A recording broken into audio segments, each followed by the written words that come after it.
शेतकरी मित्रांनो नमस्कार. आज तारीख आहे 25 जून 2026. तर आज आपण अशा गावात बागेला भेट देण्यासाठी आलो आहोत, जे गाव गेल्या अनेक वर्ष महाराष्ट्रातील कॅलिफोर्निया म्हणून या गावाचं नाव सगळ्यांना माहीत आहे, किंवा असं गाव जे शेततळ्याचं गाव म्हणून संपूर्ण महाराष्ट्रात गेले मागच्या 5-7-8-10 वर्षात ज्यावेळेस दुष्काळ होता महाराष्ट्रात, त्यावेळेस या गावाचं प्रामुख्याने नाव सगळीकडे झालं की शेततळ्याचं गाव म्हणून. तर आणि अजून महत्त्वाचं म्हणजे या गावातल्या शेतकऱ्यांना आर्थिक समृद्धी जर दिली असेल तर ती फक्त ह्या डाळिंब पिकानं दिली आहे. तर अशा ज्या डाळिंब पिकाची एक यशोगाथा आज आपण तुमच्या समोर घेऊन आलो आहोत. तर आजचे आपले जे मार्गदर्शक शेतकरी आहेत, प्रथम आपण त्यांची ओळख करून घेऊया. नमस्कार. आपली ओळख सांगा. माझे नाव साधू कुळवले, राहणार राजनाळे, तालुका सांगोला. बर, आता आपण ह्या तुमच्या डाळिंबाच्या प्लॉटमध्ये उभे आहोत. आता डाळिंब म्हटलं की प्रामुख्यानं महाराष्ट्राचं नाव येतं. महाराष्ट्रात सोलापूरचं येतं, सोलापूरमध्ये सांगोल्यात येतं, आणि सांगोल्यात प्रथम आजनाळे गावचं येतं. आणि ह्या आजनाळे गावचे सुपुत्र आहेत, युवा शेतकरी आहेत. तर आज तुमचा आता बऱ्याच ठिकाणी मागच्या गेल्या 8-10 दिवसापासून सगळ्या तुमच्या प्लॉटची चर्चा सर्वत्र आहे की विक्रमी दर भेटला. तर आपल्याला किती दर भेटलाय? 211 रुपये मिळाला. 211 रुपये. हो. आणि आतापर्यंत कटिंग किती झाले? आतापर्यंत कटिंग 12 टन झालेलं आहे. मग आज पण आता सध्या अजून कटिंग चालू चालू आहे आणि अजून उद्या पण होईल. होईल. आता तुम्ही जो 211 रुपयाचा दर आहे तो कोणत्या मालाचा आहे? की भगवाच बघवा सरलॉट आहे की फक्त सिलेक्टेड? सरलॉट म्हणजे पूर्ण झाड मोकळं करायचं आहे आणि जो काही माल निघेल. ओके. तर आता मला सांगा, आता याच्या पुढे जाण्याच्या अगोदर आपण थोडी पार्श्वभूमी, म्हणजे तुम्ही तुमचा जो प्रवास आहे आतापर्यंतचा, 211 रुपये ऐकायला खूप चांगलं वाटते, किंवा जे लाखातनं उत्पन्न झालं असेल ते ऐकायला खूप चांगलं वाटते, पण त्याच्या पाठीमागचं तर त्यांची मेहनत आहे, त्यांचा जो प्रवास आहे तो मेन आपल्याला तुमच्याकडून जाणून घ्यायचा आहे. तर ही जी डाळिंबाची बाग आहे तुमची, ही किती वर्षाची बाग आहे? ही पहिलेच वर्षाची बाग आहे. पहिल्याच म्हणजे हे पहिलेच हार्वेस्टिंग हार्वेस्ट आहे. आणि तुम्ही हे पीक किती वर्षापासून, म्हणजे कधीपासून तुम्ही डाळिंब करताय? 10 वर्षापासून करतो. 10 वर्षापासून. 10 वर्षापूर्वी ज्यावेळेस तुम्ही डाळिंब करत होता आणि आता जी डाळिंब करताय त्यात नक्कीच बराच बदल झाला असेल. बदल झालेला आहे. म्हणजे वातावरणात असेल, रोगराई असेल, किंवा खर्च असेल. अगोदर तुम्ही कोणतं करत होता डाळिंब? पहिले गणेश असायचे. गणेश डाळिंब असायचे. गणेश जातीचे डाळिंब असायचे. बर. आणि त्यानंतर तुम्ही मग या भगव्याकडे कधी वळाला? भगव्याकडे एक 7-8 वर्ष झालेत. पहिले म्हणजे 8 वर्ष झाली भगव्याकडे वळलो. गणेश पण होते आणि भगवे पण, दोन्ही पण होते. मग तुम्हाला गणेश आणि भगवा यामध्ये कोणतं चांगलं वाटते? भगव्याची व्हरायटी चांगली वाटते. बरं, म्हणजे त्याचे कारण काय? कारण की याला रेट इतर फळात म्हणजे गणेशच्या तुलनेत याला रेट जास्त मिळतो. बरं. त्याच्यामुळे ह्याचे पैसे पण जास्त होतात. गणेशचं कसं आहे, गणेशचं एक रेट कमी असतो त्याला थोडासा, त्याच्यामुळे ह्याच्याकडे वळलेलं. पण मी असं ऐकलं की गणेशचं डाळिंब मोठं राहतं किंवा टनेज जास्त निघतं. टनेज जास्त निघते, पण रेट त्याच्यापेक्षा ह्याला डबल रेट असतो. बरं, म्हणजे दर व्यापार, म्हणजे आपण जे पिकवतोय ते बाजारात चांगल्या दराने विकलं पाहिजे, त्यासाठी तुम्ही गणेश काढून भगवाकडे आला. आता अजून मार्केटमध्ये गेल्या 2-4 वर्षात सोलापूर लाल असेल किंवा सुपर भगवा असेल की आता बऱ्याच व्हरायटी आलेत. मग तुम्हाला त्यापैकी काय अनुभव घेतला की तुम्ही त्या व्हरायटीचा? नाही, व्हरायटी दुसरे अनुभव, पण ती आपल्याला माहिती नव्हती. ती झाड लावून याचं 2 वर्ष काढून जर प्रॉब्लेम जर आला तर त्याच्यासाठी आपण हाई रेग्युलर प्रमाणे दावडे पाटील म्हणून त्यांची व्हरायटी लावलेली आहे. बरोबर, म्हणजे रेग्युलर भगवा तुम्ही लावलेला आहे. आता ह्या तुम्ही सांगितलं की तुम्ही तुमचं पहिलंच हार्वेस्टिंग आता सध्या चालू आहे. दोन गाड्या तुमच्या गेल्या, दुसरी गाडी आज बऱ्याच जवळ की भरते, आणि आता फक्त 4-5 लाईनी तुमच्या बाकी आहेत. बाकी किती माल निघाला म्हटलं तुमचा आता? 12 टन. 12. म्हणजे अजून किती माल निघेल? 5 टन निघतो. बरं, म्हणजे 17-18 टन माल निघेल. तर आता दर काय भेटला तुम्हाला? 211 रुपये सरलॉट. म्हणजे जवळजवळ 35 लाखाच्या आसपास, 35-40च्या आसपास तुम्हाला झालं. आणि क्षेत्र किती आहे? 1 एकर क्षेत्र आहे. बर, म्हणजे असा. आणि ह्याला जो खर्च आहे तो अंदाजे खर्च किती झाला तुम्हाला? 6 लाख रुपये खर्च झाले. 6 लाख रुपये जो खर्च झालाय तो कशा झाला? म्हणजे रोपासहित लागवडीपासून झाला की या सीझनचा फक्त या धरल्यापासून हार्वेस्टिंग पर्यंतचा खर्च थोडा? बरं, या हार्वेस्टिंगचा खर्च बाग धरल्यापासून तुम्ही बाग म्हणजे 1-1.25 वर्षानंतर बाग धरला? 1 वर्षानंतर बाग धरली. बर. आता बऱ्याच 1 वर्षात धरले आणि 2 वर्ष झाल्यानंतर बरोबर हे केले. बर. 7-8 लाख रुपये खर्च झाला, तुमचा 6 लाख खर्च झाला, आणि जवळ 35-40 लाखाच्या आसपास तुमचं उत्पन्न आहे. म्हणजे असं कोणतं क्षेत्र आहे जे की तुम्हाला एवढं 6 लाख इन्व्हेस्ट केल्यानंतर तुम्हाला जवळजवळ 6-5-30 म्हणजे 7 पट उत्पन्न झालं म्हटलं तरी चालेल. पण त्यानंतर त्यासाठी जी लागलेली मेहनत आहे, किंवा आज हा भार धरून मगाशी संदीपने सांगितलं की जवळ 7-8 महिने कधी होत आले? 8.5 महिने. 8 महिने तुम्हाला रात्रीची झोप नसेल, दिवसभर डोक्यात तेच रात्रभर उद्या काय करायचं आहे. बर. तर आता ही बाग करत असताना तुम्ही सांगितले की व्हरायटीज झालं आपलं बागवा व्हरायटी चांगले आहे, दिसायला चांगला आहे, रेट चांगला आहे आणि मला वाटतं किपिंग क्वालिटी पण चांगले आणि त्यासाठी आपल्या सोलापूर जिल्ह्याला GI मानांकन पण आहे डाळिंबासाठी. आता जी लागवड तुम्ही केली तुमचे 2 प्लॉट आहेत, पलीकडे पण मी हो आहे. तो किती एकराचा प्लॉट आहे? तो 3 एकराचा 3 एकराचा आणि हा 1 एकराचा प्लॉट आहे. plot आहे. आता ह्या दोन्हीत तुम्ही लागवडीमध्ये फरक काय केला? लागवडीमध्ये म्हणजे काय, याच्यात द्राक्ष होती 4 वर्ष, बरं द्राक्षात काय पैसे झाले नाहीत, बरं. लावल्यापासून पैसे झालेले नाहीत, त्यामुळे द्राक्ष काढून डायरेक्ट डाळिंब लावले. सिंगल खोड 8x6 डाळिंब लावली. त्याच्यामुळं एका एकरात 1000 झाडं बसली.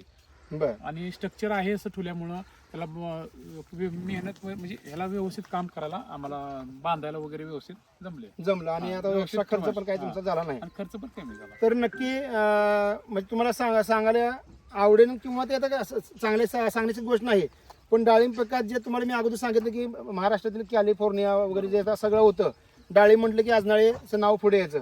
पण गेल्या 4-5 वर्षापासून जे हवामानातील बदल असतील किंवा रोगराई असेल, कीड असेल किंवा जास्त पाऊस, कारण हे डाळिंब मुळातच बरोबर कमी पाण्याचं कमी पीक आहे, पाण्याचं पीक आहे, जास्त पाणी होऊन चालत नाही. त्यामुळे बराच प्रॉब्लेम आला. पण फिरून आता तुमच्या गावानं हं. भरारी घेतली आहे आणि त्याचं तुम्ही पहिल्यासारखे दिवस आले. पहिल्यासारखे दिवस तुम्ही फिरून आणलेत कष्टानं. त्यासाठी नक्की तुम्हाला खूप साऱ्या शुभेच्छा, तुमच्या गावाला पण शुभेच्छा. तुम्ही सांगितलं की इथे द्राक्ष केले होते, द्राक्ष फेल गेले, म्हणजे अगोदर डाळिंब फेल गेलं म्हणून तुम्ही द्राक्षकडे वळाला. द्राक्ष फेल गेले म्हणून डाळिंब हा, आता परत द्राक्ष नाही म्हणून परत फिरून म्हणजे डाजनाळ्याला डाळिंबाशिवाय ऑप्शन नाही ऑप्शन नाही, डाळिंबाशिवाय असं म्हणायला का पर्याय नाही. बरोबर आहे. बर, तुम्ही म्हणजे आता स्ट्रक्चर तुम्ही सांगितलं, जे अँगल आहे किंवा तारा आहेत हो, आहे सगळं ते द्राक्षाचं स्ट्रक्चर वापरलं आहे. आणि लागवड अंतर तुम्ही सांगितलं की 6x8. 8x6 हा, 2 ओळीतलं अंतर 8 आणि 2 झाडामधलं 6 फूट. एकरी 1000 झाडाची संख्या बसली. आणि तुमचा जो दुसरा प्लॉट आहे त्याची लागवड अंतर किती ठेवलं तुम्ही? 13x7 आहे. 13x7. हा, 13x7. मग तुम्हाला लागवडीचं अंतर कोणतं चांगलं वाटतं? तसं कमी क्षेत्रात ही जास्त उत्पन्न, झाडं जास्त बसतात, बरं. त्याला मेहनत ज्यादा हा. आहे आणि उत्पन्न पण ज्यादा निघतं. त्याचं बरं. मेहनत जास्त करायला लागते थोडक्यात. बरं. त्याच्यात जरा मेहनत, ट्रॅक्टर वगैरे फिरतो, मेहनत करता येते हा. त्याला. त्याच्यात त्या- ह्याच्यात कसं आहे, जास्त झाडच बसल्यामुळे जास्त कव्हरेज, जास्त पीक पैसा म्हणजे माल निघतोय. बरं, त्याच्यामुळे टनेज ह्याच्यात जास्त निघते, टनेज जास्त निघतोय, रोपाई संख्या वाढते, टनेज जास्त निघते, तसा मेहनत- खर्च पण वाढतोय. खर्च पण वाढतो आणि काम पण, मेहनतीचा खर्च पण होतो जास्त. बर, कारण की आता तुमचं हे सगळं स्ट्रक्चर सगळं आहे तर तुम्हाला सापडल्यामुळं सापडल्यामुळं. हे तुम्हाला सोयीचं झालं. सोयीचं झालं. बरोबर. जर असं स्ट्रक्चर बनवलं, हा किती खर्च आला तुम्हाला द्राक्ष वेळेस?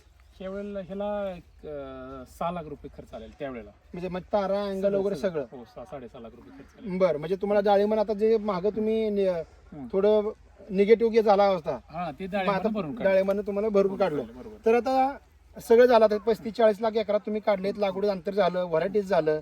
पण आता ह्यात मेन जे आहेत, तुम्ही लागवड केल्यापासून किंवा ह्या हार्वेस्टिंगला तुम्हाला जे किडे असतील किंवा रोग असतील, कशाच आता अडचण आली का? अडचण म्हणजे किंवा सध्या त्यावर तुम्ही वातावरण- कसं व्यवस्थापन केलं? वातावरण सध्याचं एक बहुत प्रॉब्लेम, एकदम खराब वातावरण आहे. बर त्यात स्प्रेला वगैरे आपले 50 स्प्रे झाले जवळजवळ. बर खर्च भरपूर केला. बर हा, औषध म्हणा, खालून फर्टिलायझर म्हणा, हा. रासायनिक म्हणा, स्लऱ्या म्हणा, ह्याच्यात भरपूर खर्च केलेला आहे आपण. बर हा, याला 5-6 स्लऱ्या झालेल्या आहेत, त्या बर रासायनिक डोस 4 झालेले आहेत. बर हा, त्याचा खर्च बऱ्यापैकी झालेला आहे थोडक्यात. आता डोस तुम्ही सांगितले की 5-6 डोस झाले. 4 डोस. आता बऱ्याच ठिकाणी ज्यावेळेस बाग धरली जाते त्यावेळेस शेतकरी एकदम डोस देतो. मग ती पद्धत योग्य आहे का? नाही, थोडा थोडा डोस असं 4-5 वेळा देणे महत्वाचं आहे. बरं. एकदम डोस टाकला की एकदम झाड घेऊ शकत नाही, त्याला घेऊ शकत किती लागते तेवढंच घेणार, बाकीचं वेस्टेज जाणार. वेस्ट जाणार किंवा लिचाडून जाणार. हो. तर नक्कीच अजून एक त्यांच्याकडून खूप चांगली आपल्याला प्रॅक्टिकली माहिती मिळाली. त्यांनी सांगितलं की जो डोस आहे बऱ्यापैकी 80-90% शेतकरी बाग धरताना एकदम डोस देतात. तोच डोस जर आपण विभागून दिला दिलं तर तेवढाच डोस द्यायचा, फक्त विभागून द्यायचं, हम्म. तर आपल्याला रिझल्ट चांगला भेटणार आहे आणि आपल्या खतांची वेस्टेज जाणार नाही. नाही. त्यानंतर आता तुम्ही पाणी नियोजन, सगळ्यात महत्वाचं डाळिंब पिकात पाणी नियोजन आहे, पाणी कारण हे कमी पाण्यावर पीक आहे. ठीक आहे, बरोबर. तर आता त्याचं कसं नियोजन केलं तुम्ही? आपण याला 2 दिवसाआड पाणी देत होतो. बर तिसऱ्या दिवशी पाणी, 2 दिवस गॅप टाकून तिसऱ्या दिवशी पाणी द्यायचं. बर आणि त्या दिवशी फर्टिलायझर म्हणा, काय जे मटेरियल द्यायचं लिक्विड खत हा. वगैरे, ते त्यावेळेला द्यायचं. 100% पाण्यातून? हा, पाण्यातून. एक 100% एखादा दिवस चुकला असेल नंतर 100% डेली पाण्याला लिक्विड मटेरियल जायचं थोडक्यात. बर, म्हणजे तुम्ही मोकळं पाणी बागेला दिलंच नाही. हा. 2 दिवसानंतर तिसऱ्या दिवशी ज्यावेळेस तुम्ही पाणी द्यायचा, त्याला त्या material पाण्यासोबत दिलेलं काय ना आहे. काय तुम्ही दिलेलं आहेच. काही ना खत काही असेल, लिक्विड असेल, फर्टिलायझर काही ना काही दिलेलं. आणि आठवड्यातनं एकदा स्लरी, महिन्यातनं 4 वेळा स्लरी. महिन्यात 4 वेळा स्लरी कशी देत होता तुम्ही? स्लरीचं आपण ब्लोर आहे 1000 लिटरचा. बरं. स्लरीचा आपण टँक बनवले 3000 लिटर. डाएट मध्ये होत होता? हा, 3000 स्लरीचा टँक बनवलेला, त्यातनं मडपंप टाकून आपल्या 1000 लिटर मध्ये घ्यायचं आणि त्यातनं प्रत्येक डिपरला 2-2 लिटर वतायचं. 2 लिटर मॅन्युअली होतायचं माणसाकडून होतायचं. 2-2 लिटर वतायचं. बरं, आता अजून एक नक्की त्याने एक जी केले पाणी नियोजन आपल्याला बघायला मिळते की इथं जवळपास कुठेही ड्रिप नाही. जे 6 फुटावर झाड आहे 6 फुटाच्या सेंटरला मध्ये एक ड्रिपर लावलाय. हे ड्रिपर आता किती डिस्चार्ज होते? किती 8 लिटर? लिटरचा 8 लिटरचा. 8 लिटरचा एकच ड्रिपर त्यांनी वापरला आहे आणि तो मध्ये झाडाच्या जवळपास कुठेही पाणी त्यांनी दिलेलं नाही. बुडात दिलं का पाणी प्रॉब्लेम मर रोगाला लागतो. मर रोग येते. आणि आता अजून एक यांची जमिनीचा जो प्रकार आहे तो काळी जमीन नॉर्मल त्या चुनखडक पण आपल्याला दिसते. आणि मध्ये तुम्ही सगळं हे केलंय ऊसाचं मल्चिंग केलंय, त्याचा काय फायदा होतोय? ऊसाचा पाचड गारावा धरून राहते आणि मुळी चांगली चालली. मुळी एक नंबर चालते याच्यात. बर, मुळी म्हणजे पाचडाचा वापर केल्यामुळे जैविक आच्छादन केल्यामुळे जमिनीला वापसून गांडूळ वगैरे ह्याच्यात जास्त बनतात. म्हणजे जमीन पण आता हे बघा एकदम भुसभुशीत सगळी जमीन, आपल्याला काही उकरायची गरज नाही. अशा पद्धतीने मल्चिंगचा वापर केल्यामुळे जमीन भुसभुशीत राहणार आहे. जमीन भुसभुशीत राहिली म्हणजे वापसा चांगला म्हणजे मुळी चांगली आणि पांढरी मुळी चांगली, गांडूळ पण. आणि मेन डाळिंबात किंवा कोणते पीक असलं तर जमिनीखालची मुळी आणि झाडाचं पाणी या 2 गोष्टी जर सांभाळल्या तर आपल्याला केलेला फरक पडतो. हा. आता अजून एक आपल्या भागात मरीचा खूप जास्त प्रॉब्लेम आलाय. डाळिंब पिकात 2 रोग, मर आणि तेलकट. यावर तुम्ही कसं कंट्रोल केलं? त्यासाठी कोणती काळजी घेतली? पाण्याचं नियोजन पहिल्या स्टार्टला मरीला पण पाणी त्याला आता 2 डिपर बसवू शकतोय, पण पाण्याचं नियोजन पाणी कमी लागत असल्यामुळे एक टाकला. ते खोडापाशी पाणी जाऊ दिलं नाही, त्यासाठी मरीला पण प्रॉब्लेम कमी होतोय. आणि 8 लिटर डिपर टाकल्यामुळे तेवढंच पाणी ठराविक 2 तासच पाणी आठवड्यानं द्यायचं. त्याला जास्त पाणी देऊन चालत नाही मरीला आणि तेलकटला. तेलाला पाणी जास्त चालत नाही, तर मग तेलकट जास्त येते. बर, आता अजून एक तुम्ही आता सिंगल खोड केले तर त्याचा तुम्हाला काय फायदा झाला? ह्या क्षेत्रामध्ये आपल्याला अंतर कमी असल्यामुळं 8 फूट अंतर असल्यामुळं 3-4 खोड जर केली तर ते आपल्याला मधून ट्रॅक्टर चालणार नाही, आपल्याला मेहनत करता येणार नाही, आपल्याला औषध मारता येणार नाही. त्यासाठी सिंगल खोड केलेले आणि जास्त रोप बसलेले. अंतर कमी असल्यामुळं सिंगल खोड केलेले आहे थोडक्यात. म्हणजे असं डोक्यात अगोदर काय नव्हतं की आपल्याला सिंगल खोड करायचं नाही. परिस्थिती बघून परिस्थितीनुसार या प्लॉटच्या अंतरानुसार सिंगल खोड केले. बरं, मग आता तुमच्या दोन्ही आहेत. हो, रेग्युलर पद्धतीने पण आहे, म्हणजे 2, 3, 4 खोडाचं पण आहे आणि हे पण आहे. तर त्यात दोन तुमचं कोणतं चांगलं वाटतंय ऍव्हरेजच्या बाबतीत? सध्या हेच चांगलं वाटतंय. नाही, आपण एका झाडाचा विचार करू. हे जे सिंगल खोडचं झाड आहे किंवा तुम्ही जे ट्रॅडिशनल पद्धतीने झाड आहे तर त्यात उत्पन्नाच्या बाबतीत कोणतं बरं वाटतं तुम्हाला? कसं असते 13x7 आहे, त्यात झाड मोठं होतं मान्य आहे, पण त्याच्यात मोठं 2-4 वर्ष होस तर त्याला काही ना काही रोग, तेलकट मर रोगाने झाड त्यापर्यंत जाऊ शकते. आपण एक 5 वर्षापर्यंत आपण हेच असंच केलं, कमी क्षेत्रात जास्त लागण केली, उत्पन्न घेतलं तर चांगला फायदा होतो, उत्पन्न जास्त मिळतं. तर 5 वर्षाचं काय पुढची शाश्वती काय सांगू शकत नाही. म्हणजे तुमचं म्हणणं की सिंगल खोड करायचं, तिला रोपाची संख्या जास्त बसवायची आणि ऍव्हरेज जास्त काढायचं, क्वालिटी काढायची. कारण की सिंगल खोड केल्यामुळे झाड सुटसुटीत राहते.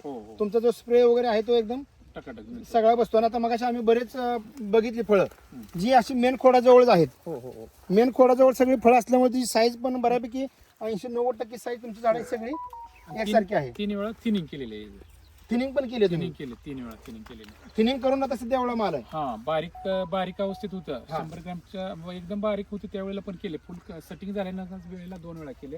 आणि मागल्या महिन्यापूर्वी 100 ग्रॅमच्या गोट्या सगळ्या तोडलेल्या त्याच्यातल्या, त्यामुळे साईजला फरक पडलेला आहे. साईजला म्हणजे नको असलेले फळं विनाकारण ठेवून, म्हणजे जास्त फळं झाल्यानंतर साईजला कमी साईज येते, यासाठी 100 ग्रॅमच्या आतले सगळे फळं तोडून मार्केटला नेले. हो, ओके. आता मला अजून एक तुमच्या गावात आल्यानंतर फरक जाणवला की जे बऱ्यापैकी लोक प्रोटेक्शन पेपर वापरतात, पण इथे तुम्ही पांढरे शेडनेट वापरले, त्याचं काय कारण? ही शेडनेट म्हणजे टेम्परेचर हे कमी येतं आणि जी दुसरी शेडनेट आहे ती पातळ असतं. स्ट्रेचेबल. ही शेडनेट आहे याच्यामुळं